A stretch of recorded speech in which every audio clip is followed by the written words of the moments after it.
वाईच्या पसरणी घाटात भीषण अपघात, टेम्पोसह डंपरचा चक्काचूर, मात्र जीवितहानी नाही.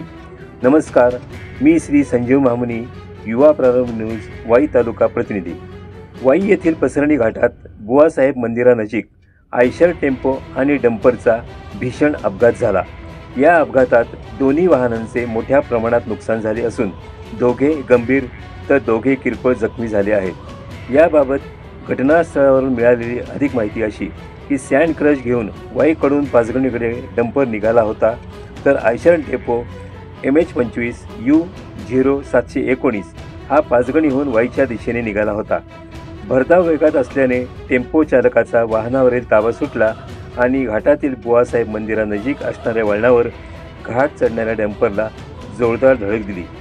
या अपघातात डंपर चालक जखमी झाला असून आयशर टेम्पोमधील दोघे गंभीर जखमी झाले आहेत.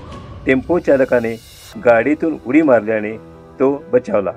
अपघातानंतर टेम्पो चालकाने घटनास्थळावरून धूम ठोकल्याचे प्रत्यक्षदर्शींनी सांगितले. घटनेची माहिती मिळताच वाई पोलीस ठाण्याचे सहाय्यक पोलीस उपनिरीक्षक गवळी तसेच पोलीस जवान घटनास्थळी दाखल झाले. क्रेनच्या साह्याने अपघातग्रस्त वाहने बाजूला करण्याचे काम सुरू होते. यावेळी वाई आणि पाचगणीच्या दोन्ही दिशेला वाहनांच्या मोठ्या मोठ्या रांगा लागल्या होत्या, तर बग्यांचीही गर्दी झाली होती. तब्बल 30 तासांच्या अथक प्रयत्नानंतर वाहतूक सुरू करण्यात पोलिसांना यश मिळाले आहे. धन्यवाद.